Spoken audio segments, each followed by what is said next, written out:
Olá a todos, vamos dar início hoje ao nosso mais novo webinar aqui do Fast Commerce. Então estou eu e a Patrícia aqui da equipe Fast Commerce e o Hélio aí, doutor Hélio, que veio aí falar um pouco aí do impacto civil do marco, dos impactos do marco civil na internet, né, nas relações de consumo. Bom, só para apresentar um pouco aí o Hélio, né, ele é diretor jurídico da ABECOM, né, Associação Brasileira de Comércio Eletrônico. Ele é responsável pela gestão estratégica empresarial do escritório Terras Coelhos Advogado, né? Aqui já está até os contatos dele. Não sei quem já pôde conferir, ele já fez uma outra palestra aqui bem interessante aqui com a gente, já um parceiro aí nosso, está contribuindo mais uma vez aí com conteúdo bem interessante para a nossa comunidade de lojistas, tá?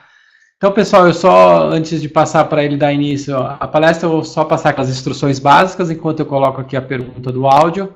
Então, a palestra aqui vai gerar em torno de uns 40 a 50 minutos, né? Depois a gente abre para um período de perguntas e respostas. A gente vai gravar aqui também o conteúdo da palestra para depois vocês poderem assistir com mais calma, para mostrar para uma outra pessoa da equipe, da empresa. Enfim, esse conteúdo vai ficar lá no nosso blog e a partir da próxima semana também vocês já vão receber esse e-mail, tá? O chat, a gente fica com o chat moderado, tá? Então, vocês podem enviar alguns comentários que a gente acha pertinente, a gente vai colocar dentro do conteúdo da palestra, mas senão as perguntas mesmo a gente vai guardar para o final da palestra, tá? Bom, eu vou compartilhar o resultado com vocês, a grande maioria aí está ouvindo bem, então a gente está com o áudio perfeito, e se voltar a ter alguma questão de problema, alguma coisa aí, vocês falam com a gente aí pelo chat, que a gente ou faz de novo essa pergunta aqui, ou a gente ajeita aqui mesmo, tá bom? Então é isso, doutor Hélio, muito obrigado novamente pela presença aí, parceiro nosso nos eventos aqui também do Digitalisme, né, que é organizado pela ABECOM, então a gente divide os palcos aí no Brasil todo, tá? Uma boa palestra para vocês e para todo mundo. Gente, muito boa tarde, queria agradecer em primeiro lugar ao Rafa, a Patrícia e a Fast Commerce em geral pelo convite. E esse tema que a gente vai falar hoje aqui, ele é bastante interessante para vocês, os lojistas. É um pouco novo e vai destoar um pouquinho daquilo que vocês estão acostumados a ouvir aqui, que são as práticas dentro do comércio eletrônico com relação à ferramenta, segurança. A gente vai falar aqui do aspecto jurídico, né, que não deixa de ser importante. E Marco Civil, provavelmente todo mundo aqui já deve ter ouvido falar, pelo menos ouviu esse nome, em razão da polêmica que ele causou quando foi aprovado, né? Embora tenha aí alguma conotação política e jurídica, a gente vai se limitar aqui só às questões jurídicas, tá? Então, só para vocês entenderem, fazer umas considerações iniciais, e tem 3 perguntas aqui que a gente fez, que a gente elaborou aqui para vocês responderem depois, e a gente vai discutir elas, tá? Bom, com relação a essas considerações iniciais do Marco Civil, o que é o Marco Civil? O Marco Civil, ele é a regulamentação da internet. Ele veio para regulamentar não só as questões de provedores, servidores, mas também a vida dos usuários na internet. Ele levou mais ou menos aí uns 7 anos de prazo de discussão, quando ele foi lançado no Congresso Nacional, Câmara, Senado, ficou sendo discutido, e foi alguns meses antes das eleições presidenciais, ele veio a ser aprovado. Então foi aprovado agora no dia 20, entrou em vigor, na verdade, no dia 23/6 de 2014. Para o internauta, no geral, as mudanças, elas são muito importantes, mas parecem quase imperceptíveis, né? Porque quem tem o maior ônus para regulamentar são os provedores, as pessoas que fazem parte da internet no dia a dia, quem trabalha com a internet, quem vende pela internet. E para a gente é o que interessa aqui. Então, aqui tem o número da lei, que hoje é o Marco Civil, 12.965, de 23 de abril de 2014, mas entrou em vigor no dia 23/6 de 2014. E embora tenha levado todo esse tempo aqui, quase 7 anos para aprovação, o Marco Civil não entrou em vigor em todos os seus artigos, eles têm aplicação hoje. Tem alguns que têm uma eficácia parcial, né? Como, por exemplo, que a gente vai ver um pouquinho mais para frente, a questão dos registros de acesso a aplicações na internet, provisões de aplicação e, principalmente, a questão da neutralidade da rede. Que a gente vai falar rapidamente, porque para vocês interessa de uma certa forma, mas ele ainda não foi regulamentado. Então, só para entender, o que vem a ser essa questão da neutralidade da rede? Ela está prevista aqui no artigo 1º da lei e é estabelecida como um princípio e uma garantia de uso da internet. Neutralidade, o que significa? É tratar os dados de forma neutra entre todos os usuários. Isso significa mais ou menos a isonomia no tratamento de dados, velocidade de conexão, enfim. Um aspecto positivo disso é que, por exemplo, quando se faz uma compra pela internet, a gente vê que muitas vezes a compra deixa de ser concretizada por falha de conexão. Então, quando se trata os dados de uma forma isonômica, a gente vai perceber que isso passa a ser um pouco mais difícil. Essas rupturas de dados, falhas de conexão. Né? E a isonomia, o que significa? É tratar todo mundo de forma igual. É lógico que, ainda para a gente regulamentar essa questão, a gente vai ver que, por exemplo, uma pessoa física não pode ser comparada com uma pessoa jurídica. O tratamento de dados aí ele vai ser um pouquinho diferente, mas ainda está dentro da isonomia, porque todo mundo deve ser tratado de forma igual. Todas as pessoas físicas de forma igual, todas as pessoas jurídicas de forma igual, mas tem uma pequena desigualdade aí entre pessoa física e jurídica. Tá? Aqui no próximo slide, a gente tem... Deixa eu só voltar aqui, só um minutinho. O segundo ponto aqui é essa questão da liberdade de expressão. A liberdade de expressão. Isso daqui vocês devem ter ouvido falar, é uma questão muito importante para as lojas também. E vou colocar uma questão que diz respeito à relação de consumo, e provavelmente vocês já viram isso na prática. Então eu vou colocar para vocês responderem duas questões seguidas. Tá? Respondam, não tenham medo de errar, a gente vai discutir elas, vai debater, e eu vou explicar o porquê da resposta. Então, vou colocar aqui para vocês.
Bom, voltando aqui, compartilhei o resultado, quase todo mundo votou. Pelo visto aqui a maioria acertou, 32% das pessoas que estão assistindo a palestra votaram aqui na letra C e acertaram. Só para vocês entenderem, eu vou resumir essa questão dessa pergunta aqui. A questão é a seguinte: um consumidor adquiriu uma bicicleta numa loja virtual, XYZ, que entregou o produto dentro do prazo combinado. O consumidor, entretanto, resolveu desistir da compra no prazo de 10 dias subsequentes ao recebimento do produto. E a loja recusou o pedido de desistência. Algumas semanas depois, ela já tomou conhecimento de que o consumidor havia feito críticas difamatórias e caluniosas em diversos websites de reclamação contra ela. Neste caso, o consumidor. A resposta correta aqui seria a letra C. O consumidor agiu com abuso de direito e excedeu os limites da liberdade de expressão. Por quê? Agora a gente vai voltar aqui na questão da liberdade de expressão. A liberdade de expressão, gente, ela é um direito consagrado na Constituição Federal e todo mundo, a rigor, tem o direito de se expressar da forma como quiser, ainda que tenha divergência de pensamentos, enfim. Só que nesse caso, em especial, é uma questão que a gente vê muito na prática, se viu essa questão da liberdade de expressão, a gente age de forma equivocada. Muitos consumidores, por exemplo. A gente vê que consumidores entram no site, por exemplo, com relato, ou fazem críticas demasiado abusivas e acabam difamando, denegrindo a imagem da empresa. A pessoa que age dessa forma, ela se manifestou, ela tem a liberdade de se expressar, de exprimir o seu pensamento, mas ela passou dos limites. Por quê? Porque chegou a atingir um direito que está ligado a uma esfera íntima da empresa. A empresa, assim como uma pessoa física, ela tem uma moral, uma reputação no mercado. E quando ela é atingida dessa forma, ela tem o direito, por exemplo, do desagravo, né, que a gente chama, que é se manifestar contrário a essas práticas. Então, só para vocês entenderem essa questão da liberdade de expressão, é mais ou menos esse o panorama. No caso, em concreto, quando o consumidor faz isso, a gente vai ver um pouquinho mais para frente nos próximos slides, que a empresa tem, por exemplo, o direito de solicitar a remoção desse conteúdo na internet, né, dessas páginas virtuais e tudo mais. A gente vai ver daqui a pouquinho. Tem só uma outra questão que eu gostaria de colocar para vocês responderem ainda quanto à liberdade de expressão, mas é uma coisa bem rápida, uma questão curtinha. Vamos lá.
Bom, encerrei aqui a votação, gente. Eu publiquei aqui o resultado para vocês verem.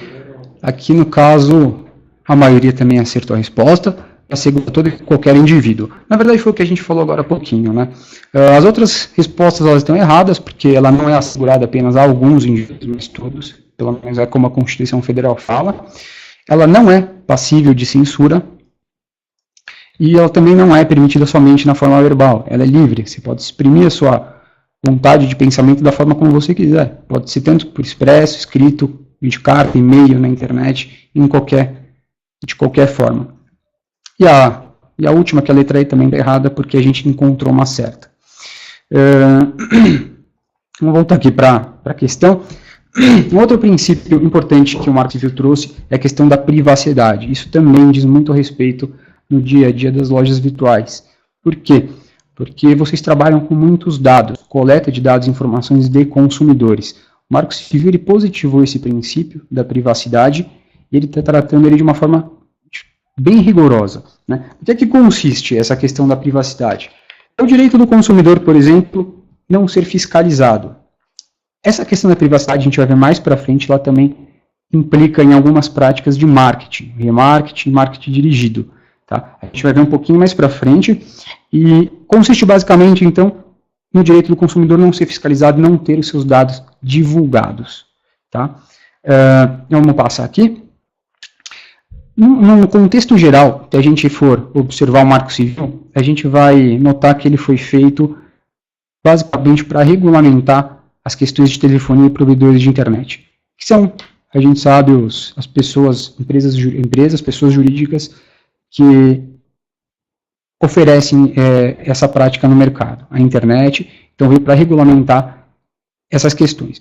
Basicamente, quem sofreu os grandes impactos foram essas empresas, e nós estamos vendo aqui que indiretamente, mas também sofremos reflexo, essas questões de comércio eletrônico. Essas 3 questões que eu coloquei aqui, elas não estão completas, tá? Porque a gente não vai conseguir explorar tudo, mas são 3 principais pontos, que é a garantia da privacidade de dados, como a gente acabou de falar, o respeito à neutralidade da rede e responder por danos de conteúdos gerados por terceiro. O que significa essa questão aqui em especial? A gente viu na questão da liberdade de expressão, como vocês responderam, que o consumidor, as pessoas têm a liberdade de se manifestar, mas tem um certo limite, né? Então, o que significa responder por danos de conteúdo gerado por terceiros? Vamos supor que um site que armazene reclamações, ele seja intimado a remover uma determinada crítica difamatória, caluniosa, feita contra uma empresa. Se esse site notificado ou citado por meio do judiciário, ele não remover esse conteúdo, ele pode responder pelo conteúdo que um terceiro gerou. Tá? Porque, querendo ou não, ele é o responsável pelo armazenamento e da publicidade a esse comentário. Então, essa questão ela é muito importante e é um complemento aqui daquela questão que a gente respondeu da liberdade de expressão. Tem um outro item que eu não coloquei aí, mas eu só gostaria de falar de forma rápida, que é a guarda e registro de conexão, que também diz respeito, lá atrás, quando a gente falou da questão da neutralidade. Guarda e registro de conexão vai evitar bastante fraude, tá? Por exemplo, porque quando vocês forem vítimas, que a gente vê no dia a dia, de uma compra ou de um ato hacker ou uma pessoa mal intencionada que tenta fraudar uma compra, a gente vai ter como buscar os dados, os registros de conexão, tanto dos provedores como empresas de telefonia. Então, pelo menos agora, com essa regulamentação, guarda e registro de conexão, a gente vai conseguir direcionar e saber de quem explorar ou pedir esses dados, né, para a gente conseguir encontrar os responsáveis. Então, é uma questão muito importante. Então, basicamente, quais foram os impactos causados aqui pelo Marco Civil em relação ao e-commerce? A gente viu que, para a gente, basicamente, inclusive de acordo com o artigo 3º, que ele disciplina o uso da internet no Brasil, ele fala bastante em modelos de negócio promovidos na internet. Isso daqui é um reforço. O Marco Civil ele veio para reforçar o que vocês conhecem como Código de Defesa do Consumidor e o Decreto-Lei 7.962, que ele trata também da regulamentação do comércio eletrônico, né? Então o Marco Civil ele reconheceu esses modelos de negócio promovidos na internet, desde que não conflitem com os demais princípios estabelecidos nessa lei. Então a gente vê aí que tem um mix de direitos aí que estão envolvidos no Marco Civil. Então para a gente, basicamente, os impactos dele estão ligados aqui às relações de consumo. Tá? O artigo 2º, além de diversos itens que ele traz aqui, de direitos e garantias, ele traz a livre iniciativa, a livre concorrência e a defesa do direito do consumidor. Aqui, mais uma vez, ele trata a defesa do direito do consumidor de forma positivada. Tá? O artigo 2º ainda, além desse inciso 5º, a gente tem o artigo 7º, que quando ele trata do acesso à internet, ele fala que é essencial o exercício da cidadania e ao usuário são assegurados os seguintes direitos. No inciso 13, ele reforça mais uma vez e fala que são assegurados os seguintes direitos: a aplicação das normas de proteção e defesa do consumidor nas relações de consumo realizadas na internet. Né? O que quer dizer tudo isso daqui? Eu estou querendo dizer o seguinte, que cada vez que a gente tem uma lei nova que é publicada, que é regulamentada, um determinado tema, consequentemente aumentam as fiscalizações por parte de diversos órgãos. No caso, como a gente está diante aqui do reconhecimento dos modelos de negócio realizados na internet, o PROCON, que é um órgão que representa a defesa do consumidor, a fiscalização aumenta. A gente sabe que hoje em dia ela é muito intensa e muita gente, dentro do PROCON, senta e fica procurando erros nas lojas virtuais. Por quê? Justamente por conta do advento desse Marco Civil.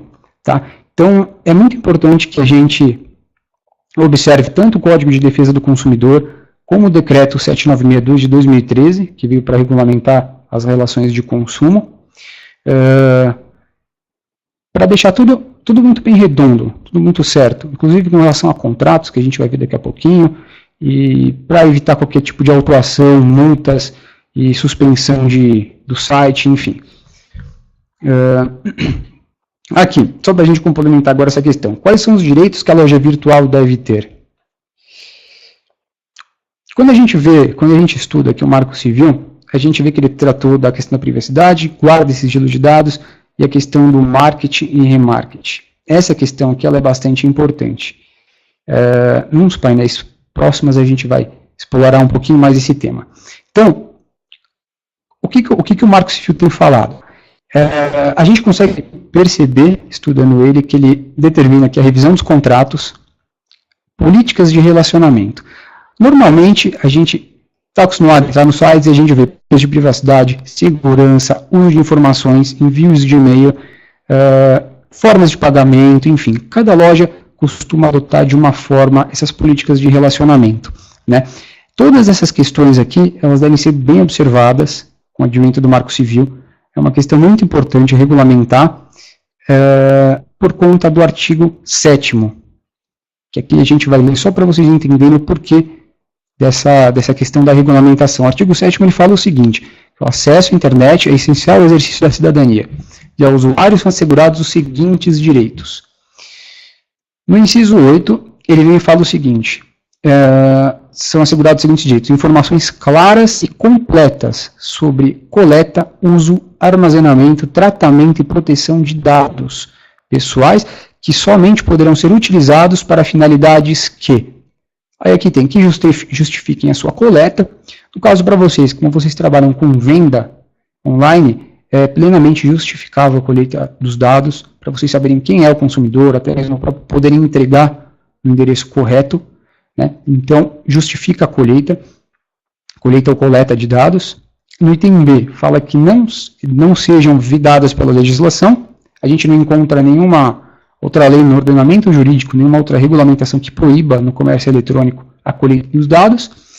E aqui o item C, que talvez seja o mais importante desse inciso 8, que ele fala assim: para finalidades que estejam especificadas nos contratos de prestação de serviços ou em termos de uso de aplicações de internet. É por conta dessa linha C, do inciso 8 do artigo 7º, que a gente vê a obrigatoriedade de tomar conta da revisão de contratos, revisão de política de relacionamento, política de privacidade, política de segurança, política de pagamento, troca, uso de informações e envio de e-mails. Tá? Então, o que justifica essa questão da revisão de contratos, revisão de políticas de relacionamento, é essa previsão legal do artigo 7º, inciso 8, a linha C. Tá legal? Então, é muito importante. Acredito que todos vocês já devem trabalhar dessa forma, todos devem ter as suas políticas, mas quem não tiver ainda, é bastante importante tomar cuidado, tá? E se for o caso, até revisar.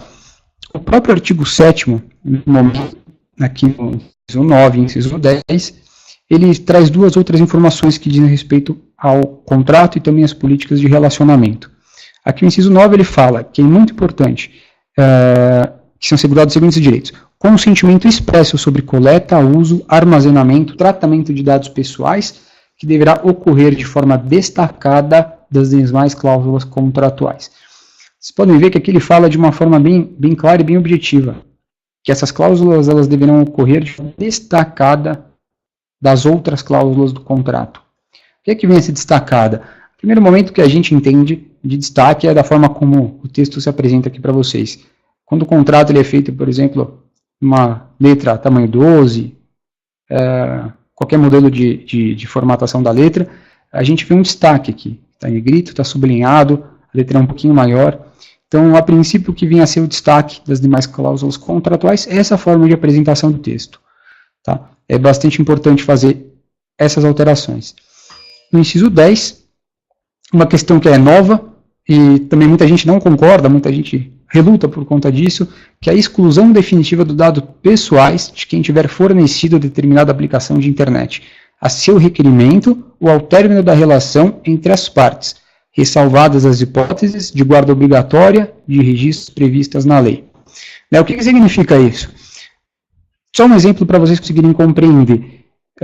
Se um consumidor, por exemplo, fizer uma compra na loja de vocês, fornecer os dados, vocês entregaram o produto, o consumidor fez o pagamento, no final dessa relação que vocês estabeleceram, se o consumidor solicitar que os dados dele sejam apagados, os dados dele devem ser apagados.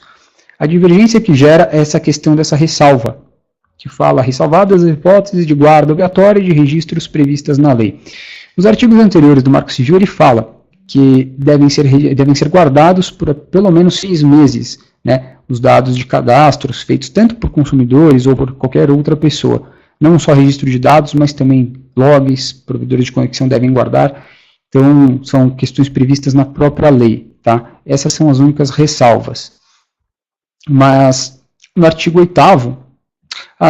no artigo 8º não. Depois a gente vai voltar aqui, que eu vou falar mais uma questão de banco de dados para vocês, mas está um pouquinho mais para frente, e a gente vai ver com um pouquinho mais de calma. O artigo 8, ele volta a falar novamente a questão da privacidade e liberdade de expressão nas comunicações, que são condições para o pleno exercício do direito e acesso à internet. Essa questão é muito interessante, inclusive só um exemplo prático para vocês também, que eu tive no meu escritório recentemente. Tenho alguns clientes que trabalham com comércio eletrônico, e um dos sócios chegou para mim e falou assim, olha, doutor, o senhor está falando que eu preciso alterar meu contrato, que eu preciso colocar as cláusulas destacadas e tudo mais, mas eu já achei uma solução. Eu quero fazer uma cláusula dizendo que o consumidor vai renunciar a todos esses direitos, privacidade, vai renunciar à liberdade de expressão e tudo mais. Na verdade não pode, né, gente? O artigo 8º, ele até já se encarregou de colocar no parágrafo único que ele considera nula de pleno direito as cláusulas contratuais que violem o disposto no caput é a cabeça do artigo, tais como aquelas que impliquem ofensa à inviolabilidade, ao sigilo das comunicações privadas pela internet. Né? Então não pode fazer num contrato uma cláusula que obrigue o consumidor a renunciar a esses direitos. Porque o contrato ele é um instrumento privado que diz respeito apenas às 2, 3 partes, enfim, podem ser quantas partes forem, mas desde que particulares, e elas não podem se sobrepor à lei, né, à legislação. Porque ela é pública, ela é de caráter cogente, ela é imperativa, e não teria sentido um instrumento privado se sobrepor à lei.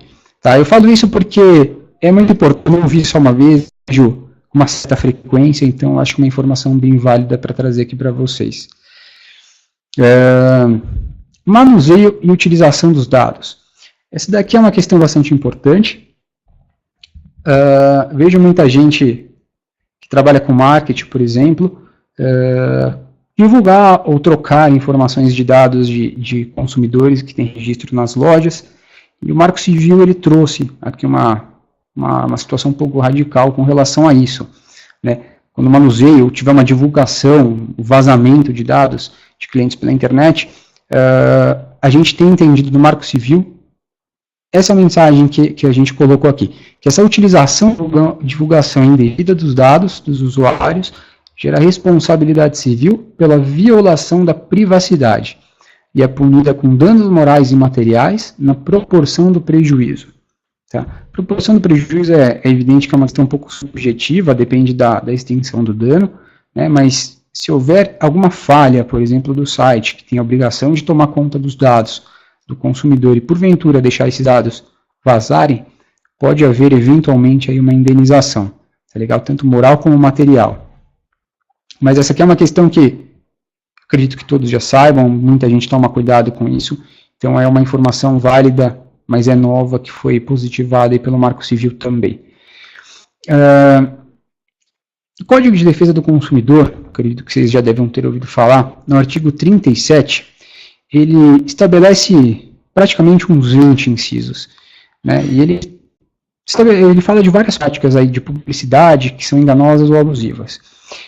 Quando a gente confronta o artigo 37 do Código de Defesa do Consumidor com o que a gente consegue perceber aqui do Marco Civil, que ele proíbe...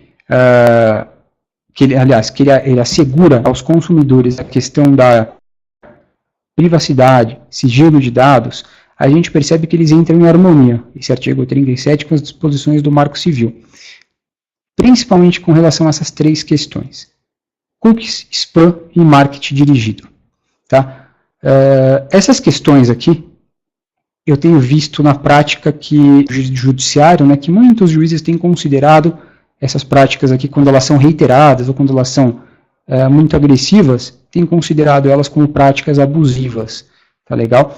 O marketing dirigido, principalmente, com tanto o marketing dirigido como o remarketing, enfim, que acabam coletando dados de acordo com o comportamento do internauta nas redes, ele tem sido considerado uma prática abusiva no comércio. Tá? Tem uma outra pergunta aqui que eu vou colocar para vocês, é uma última pergunta. Eu vou disponibilizar uma pergunta rápida, curta, e podem responder, não se preocupem aí em errar.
Legal, vamos voltar.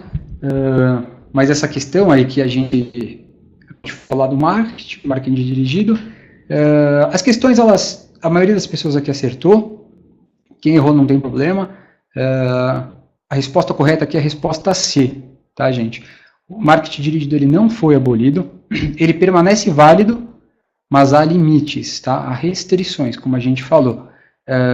Por quê? Justamente por conta das questões de privacidade, sigilo de dados, e, enfim, todas essas questões acabaram trazendo uma certa restrição aí para o marketing dirigido.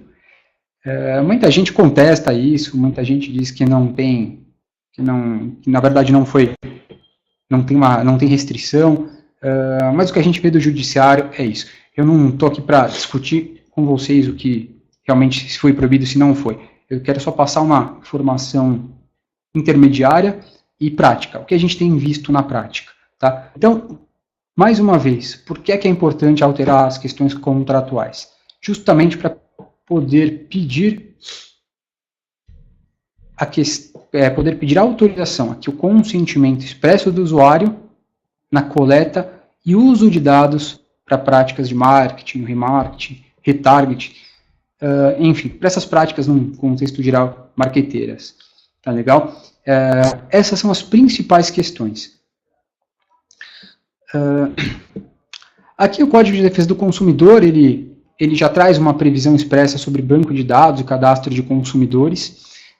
Para vocês tem uma certa importância, mas não é uma informação assim, absolutamente relevante. Por quê? Porque a gente vê que aqui deve existir uma harmonia entre a coleta de dados de empresas privadas com órgãos públicos, dados pessoais e de relação de consumo. Tá? Então, mais ou menos, isso daqui foi só mais ou menos para vocês poderem entender que vem a ser essas questões de bancos de dados. Tá? Não precisam se preocupar muito com isso daqui. Aqui, só para a gente finalizar, depois eu vou abrir para perguntas.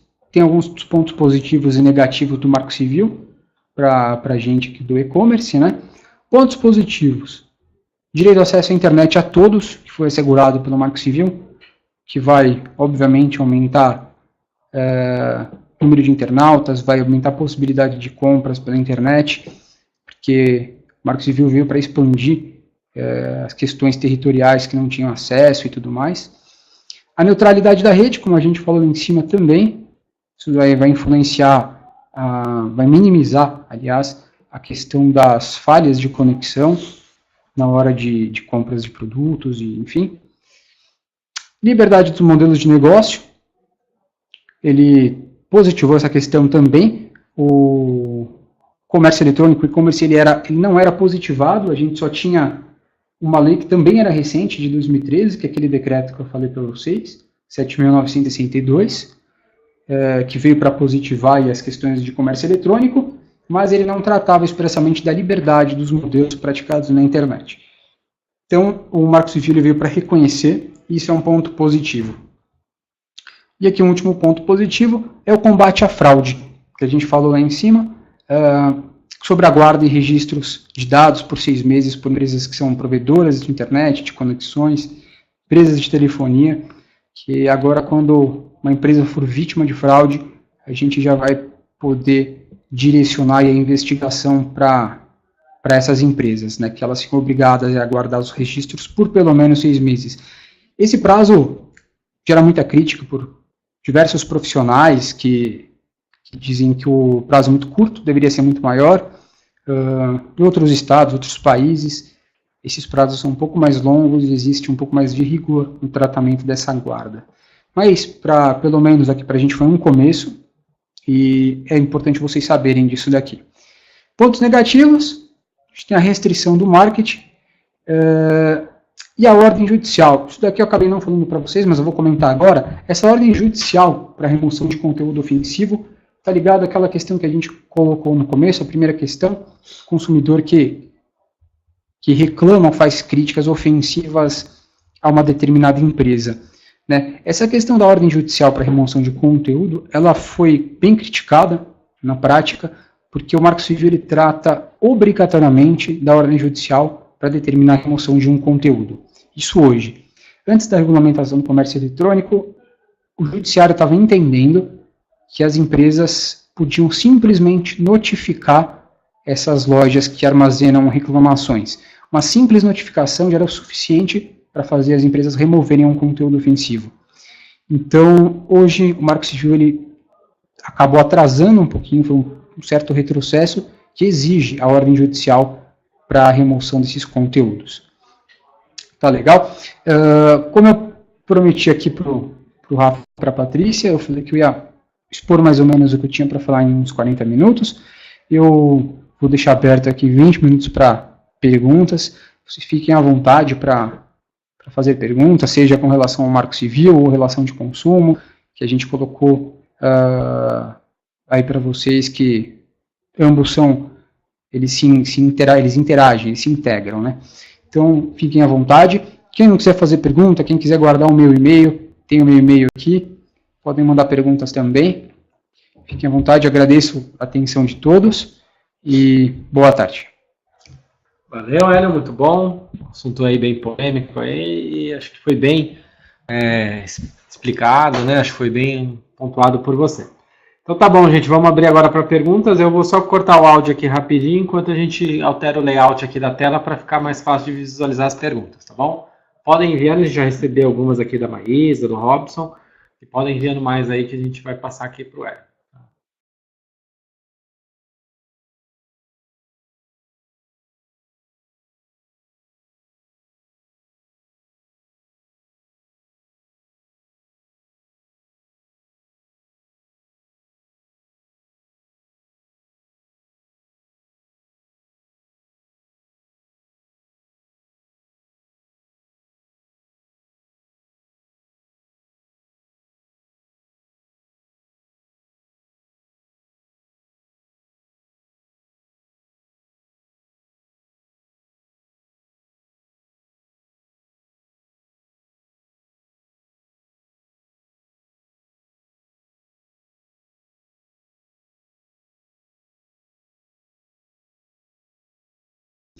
Bom, vamos lá, gente, vamos passar para a resposta das perguntas agora.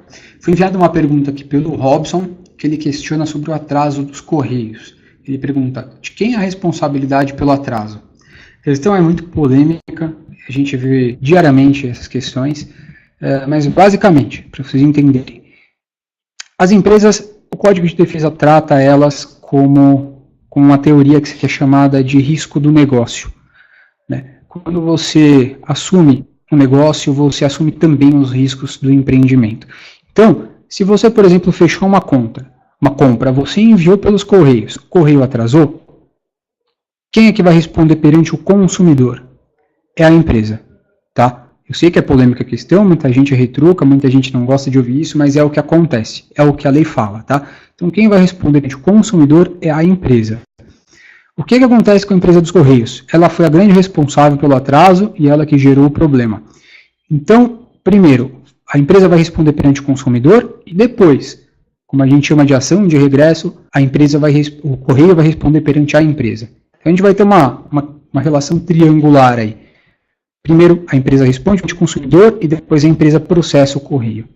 Eu sei que é uma questão polêmica também em relação ao custo, porque muitas vezes os produtos que são comprados, adquiridos no dia a dia, eles não têm valores altos, mas acabam gerando aí uma grande despesa por conta desses atrasos. Então, as empresas muitas vezes deixam passar em branco essas questões, e é mais ou menos dessa forma como funciona. Tá legal? Vamos lá. Uma próxima pergunta. Quem faz é a Maísa Pena.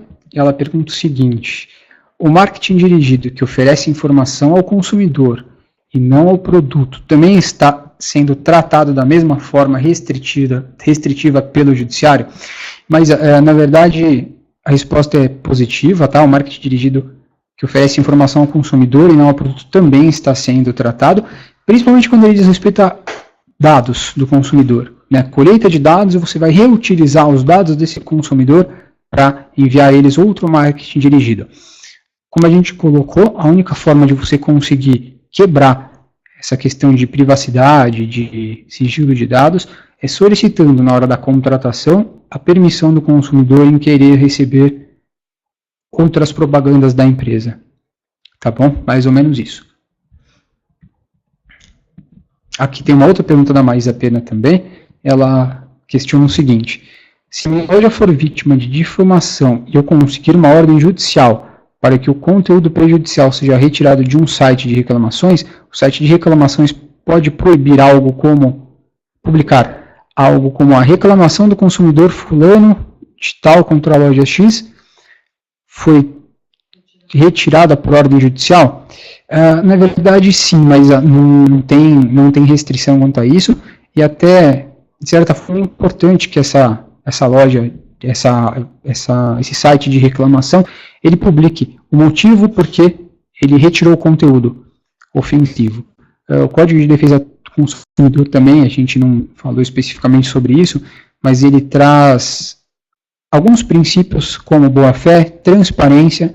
Então, dentro desses dois princípios, a gente vê que eles se enquadram aí na sua pergunta, tá? Então, em razão da transparência e da boa-fé, é até importante que o site informe o motivo por que retirou uma reclamação que tenha sido prejudicial.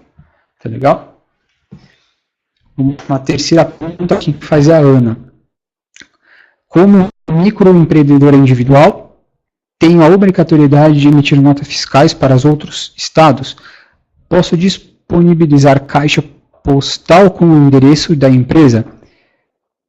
Pois não tenho condições de pagar a empresa de segurança e trabalho com joias. Tá. Com relação aqui à primeira pergunta, que ela fala da microempreendedora individual, na verdade tem a obrigação de emitir notas fiscais, né? Sempre quando a gente adquirir produtos ou serviços, é obrigatória a emissão de nota fiscal. Mas essa questão, você pode ser tratado, inclusive, com algumas isenções, principalmente como microempreendedora, e o mais adequado é você fazer uma consultoria contábil, né? Você poder adequar a estrutura da sua empresa ao regime tributário que seja mais adequado para o seu comércio. Aí teve uma segunda questão também que ela colocou: posso disponibilizar caixa postal com o endereço da empresa, pois não tenho condições de pagar a empresa de segurança e trabalho com joias. Essa questão eu não entendi muito bem, mas o que me parece é que se você quer deixar uma caixa postal disponibilizada com o endereço da empresa, para que os consumidores possam enviar correspondências, eu acredito que seja mais ou menos o que você esteja perguntando. Mas a caixa postal, sim, você pode ter endereços postais, você pode ter endereço físico, você pode ter endereço virtual, e para qualquer tipo de reclamação, para qualquer tipo de comunicação que você possa abrir. Foi mais ou menos isso que eu entendi. Se você ficou com dúvida na resposta, você pode me enviar depois o e-mail, Ana. Vamos para a próxima pergunta. A pergunta é feita pelo Lucas. Ele faz a seguinte pergunta: como fica o e-mail do marketing dirigido através de listas compradas? Tá. Lucas, na verdade, como a gente viu, a questão das listas compradas, hoje com a proteção de dados pessoais, privacidade, ela já não é mais permitida, né? É lógico que no dia a dia a gente vê isso acontecer com certa frequência, mas, como eu falei no começo, o PROCON, que é um órgão responsável pela fiscalização de todas as relações de consumo, ele pode vir e atuar essas questões de spam, e-mails de marketing e tudo mais. Tudo que venha a ser direcionado ao consumidor que não tem o consentimento dele. Principalmente agora nesse momento. Depois da aprovação do Marco Civil, 1 ano, 2 anos depois, a fiscalização é bem intensa. Então tem que tomar muito cuidado, porque pode haver punições impostas à empresa, como multa, suspensão de atividade, pode haver processo administrativo e tudo mais. Existe um certo risco. Tá legal? Na próxima pergunta, quem faz aqui é o Mário, e ele pergunta o seguinte: a relação entre um consumidor brasileiro e um site do exterior que não tem representação no Brasil é regida pela legislação de qual país? Do Brasil ou do país de origem do site? Tá, Mário, a pergunta também ela é bem interessante e bastante controvertida. Quando a gente tem relação de consumo entre países, qualquer dos países, eles vão ter um princípio que a gente chama de soberania nacional. Então, se você está no Brasil, obviamente, para você como consumidor, o que impera é a lei brasileira. Tá? Se, por exemplo, você comprou um produto numa loja americana, a rigor você vai ficar sujeito às leis dos Estados Unidos. Tá? Porque a loja está sediada lá, ainda que você tenha comprado um produto aqui, você fica sujeito às questões legislativas de lá. Mas isso também depende de uma outra circunstância, de tratados internacionais. Muitas vezes tem tratados internacionais que eles regulamentam as práticas de consumo entre Brasil e outros países. Então, essa questão também vai depender do país a qual você estiver se relacionando. Tá? Mas a questão ela é polêmica, ela é bem controvertida. E depois, inclusive, se você tiver alguma outra dúvida com relação à resposta que eu acabei de te dar, você pode me mandar um e-mail que a gente esclarece. A próxima pergunta é do Antônio Carlos, e ele questiona o seguinte: estamos ingressando agora neste universo de internet, de vendas por e-commerce, e a minha dúvida é a seguinte: preciso ter um contrato de compra e venda dentro da minha loja, onde os clientes têm que ler e aceitar? Sim, Antônio Carlos, essa é uma questão obrigatória, né? Você precisa ter um contrato de compra e venda. Inclusive, o que regulamenta essa questão é o decreto 7962 de 2013, tá? Entrou em vigor em maio de 2013.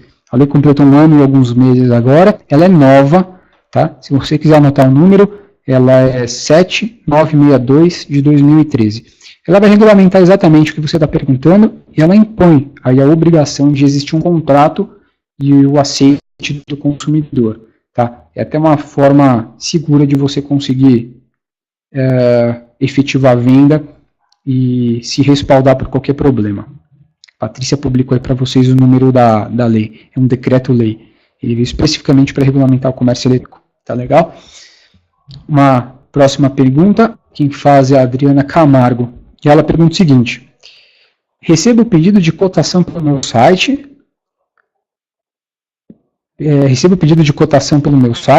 Os dados acho que para onde realizo a hospedagem, no meu escritório, nas seguradoras e no servidor sobre os fechamentos. Quem seria responsável num vazamento de dados? Tá. Adriana, essa questão também é um pouquinho complicada, a gente tem que estudar ela exatamente para saber entre as empresas quem é que ficou responsável, tá? Mas num primeiro momento vai ser responsável aquela empresa que contratou, por exemplo, com o consumidor. Se você e a sua empresa contrataram com o consumidor, é você que vai responder, ainda que você tenha contratado uma terceira empresa para armazenar os dados. Tá? Se o vazamento dos dados for por culpa dessa terceira, é você quem vai responder perante o consumidor, mas depois você pode, da mesma forma, processar essa empresa terceira. Tá? É mais ou menos a mesma relação que a gente viu nos Correios. Uma próxima pergunta que faz é o Eduardo, em relação ao e-marketing. Se disponibilizar ao consumidor a possibilidade de descadastrar ou não receber mais mensagens, pode mesmo assim manter? É uma pergunta interessante, Eduardo, a gente tem visto na prática também. É possível você fazer isso num contrato, mas você deve deixar isso bem claro para o consumidor, tá? De uma forma destacada e que ele possa, de fato, aí, expressar sua vontade em querer receber. Tá? Isso é importante fazer tanto no contrato de compra e venda, como em outro momento posterior à venda.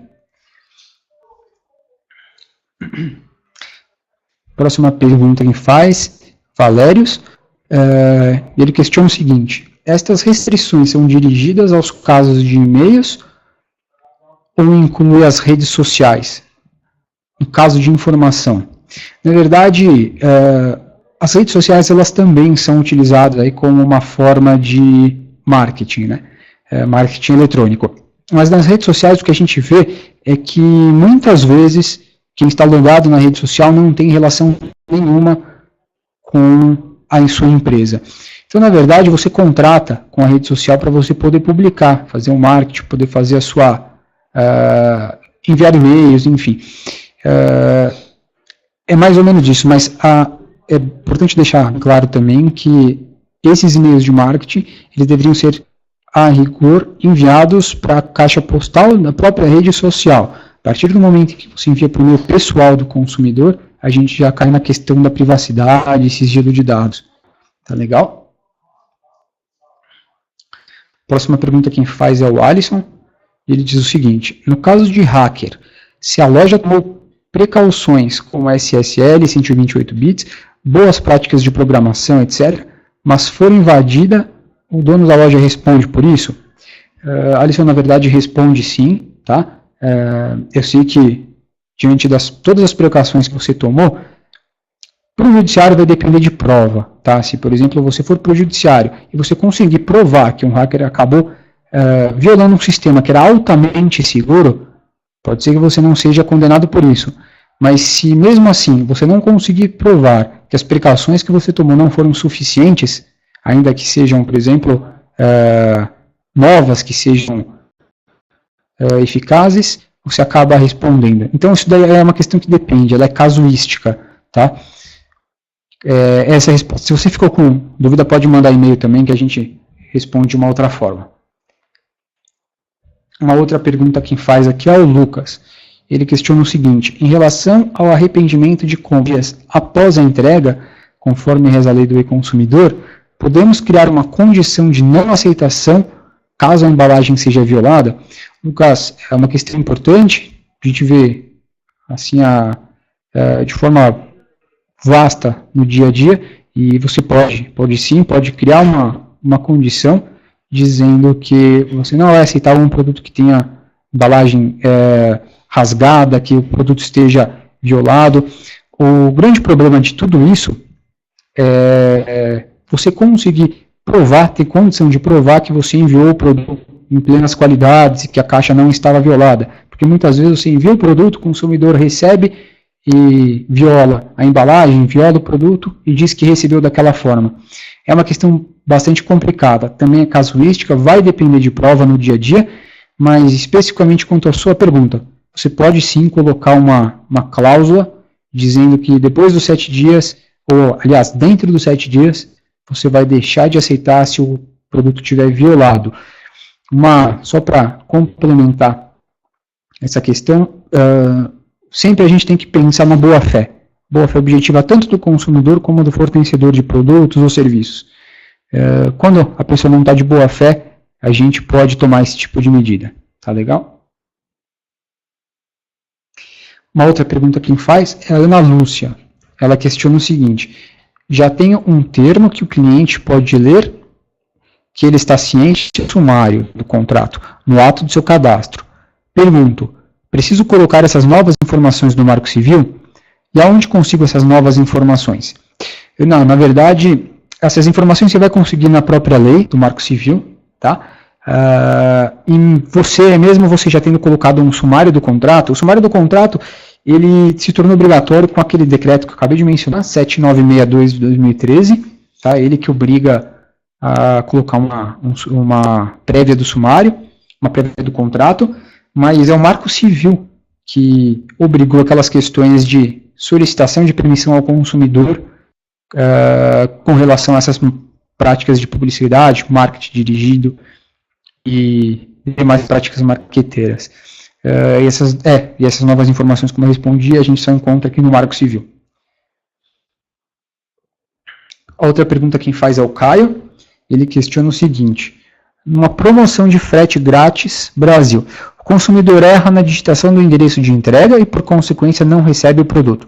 Sou obrigado a enviar novamente com exceção de frete? Caio, é uma questão também bastante complicada. Você pode ver que o erro aí foi do consumidor e não o seu erro, né? Então, vai ficar ao seu critério. Se você achar que você deve entregar o produto, você pode entregar, mas se você quiser se recusar, você teria que justificar ele o motivo ou, pelo menos, tentar onerar nessa questão do frete, né? Mas, mesmo assim, deve deixar bem claro isso. Tá legal? Uma outra pergunta do Caio. No cadastro de produtos, posso utilizar a seguinte mensagem: imagem meramente ilustrativa, para me resguardar em relação aos erros de cadastro? Caio, pode, na verdade você pode sim, inclusive porque diz respeito à transparência na relação de consumo, né? Você, como eu coloquei agora, boa fé e transparência, elas caminham juntas. Então, quanto mais informações você colocar para o consumidor, para ele ter ciência do que realmente é o produto, é muito importante e é sempre bem-vindo. Tá legal? Uma outra pergunta quem faz é o Lucas. No caso de invasão do servidor do sistema ERP, que funciona nas nuvens e ali foram roubados os dados dos nossos clientes, quem responderá? Mais ou menos da mesma forma. Se você contratou com o seu cliente e os dados foram vazados pela empresa que está armazenando, seja na nuvem, seja no próprio computador, quem vai responder é você. E depois você vai poder processar essa empresa que estava armazenando e que causou o dano a você. Mas, no primeiro momento, quem responde é você perante o consumidor. Outra pergunta quem faz é a Carla. Boa tarde, Carla. Ela falou que não entendeu aqui a parte do contrato. Minha empresa ainda não está funcionando, estamos terminando o site.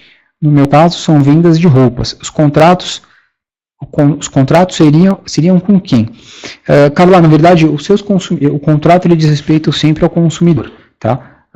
Quando você fizer o contrato de compra e venda, sua loja, é importante que você estabeleça de forma bem clara aquelas questões de marketing que a gente citou, questões de marketing e todas as outras cláusulas contratuais que a gente está acostumado a ver. De forma bem clara, tem que colocar também a questão do direito de arrependimento, você tem que colocar preço, você tem que colocar os endereços e diversos outros elementos. Essa questão é um pouquinho delicada, porque você também precisa ver o enquadramento aí da sua loja. Você falou que vai comercializar roupas, então tem que fazer um contrato bem amarrado, bem detalhado, para você não correr risco. É um pouquinho complicado falar disso agora, porque as cláusulas são essas, então elas têm que ser elaboradas de uma forma bem cuidadosa aí. A loja pode colocar um prazo maior para entrega, mas informar um prazo médio que as encomendas estão sendo entregues naquela região. Vou repetir aqui a pergunta. P Brasil, quem pergunta, questiona o seguinte: a loja pode colocar um prazo maior para entrega, mas informar um prazo médio que as encomendas estão sendo entregues naquela região? Na verdade, assim, quando a gente combina um prazo com o consumidor, hoje a gente tem que observar também a lei da entrega aqui na cidade de São Paulo, a gente precisa cumprir o prazo que foi combinado. Se você combinou daqui 10 dias e quiser mandar antes, você pode mandar antes. Mas se você combinou um determinado horário, se você combinou um determinado dia e entrega um horário diferente, vai encontrar um pouquinho de complicação. Porque a lei da entrega ela estabelece períodos, manhã, tarde e noite. Então, se você violar o que você combinou, entregar um dia antes, um dia depois, ou em horários diferentes, você pode encontrar um pouco de problema. Inclusive, você pode não encontrar o consumidor na casa dele, né? Que a lei foi feita justamente para isso. Próxima pergunta que me faz a Maísa Pena, ela questiona o seguinte: no caso de venda dentro do ambiente da rede social, a loja no Face, por exemplo, as regras de privacidade são as mesmas? Mas, na verdade, de certa forma são as mesmas, mas você precisa ver, de acordo com a rede social, quais são as imposições feitas por elas.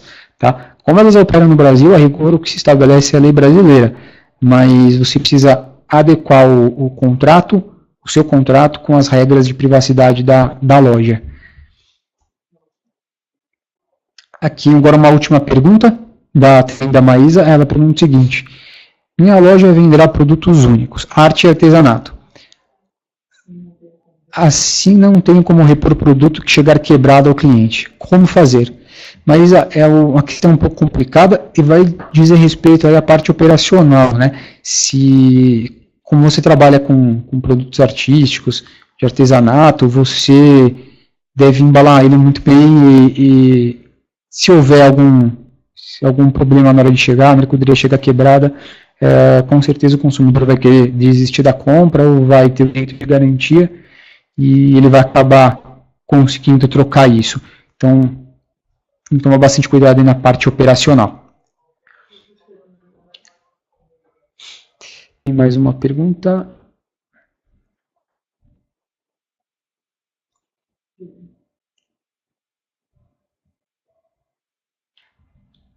Tem uma pergunta do Hugo. A pergunta que ele faz é o seguinte: tem um problema de cancelamento de compra. Um cliente solicitou o cancelamento para nós, em seguida solicitamos o cancelamento da nossa instituição financeira, onde na qual depois de 20 dias foi gerada uma carta desse cancelamento. Porém, depois de 30 dias, o cliente entrou na justiça alegando que o banco ainda estava descontando de sua conta bancária as parcelas daquela venda. Na semana passada já saiu a decisão da justiça penalizando a loja, a gente, né, nós, porque o banco não recebeu o comunicado deste cancelamento. A dúvida é, o responsável não seria a instituição financeira neste caso?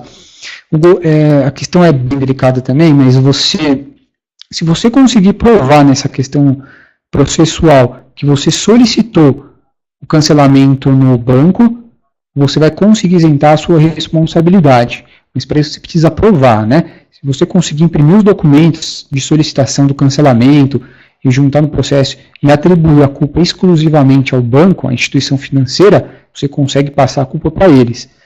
Mas se você não conseguir provar isso no processo, você vai ter um pouquinho de problema, porque na questão de defesa do consumidor, o que vigora é a inversão do ônus da prova.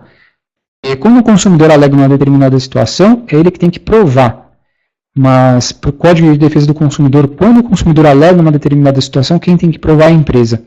É por isso que eu falo que você deveria juntar aí todos esses documentos para conseguir isentar a sua responsabilidade.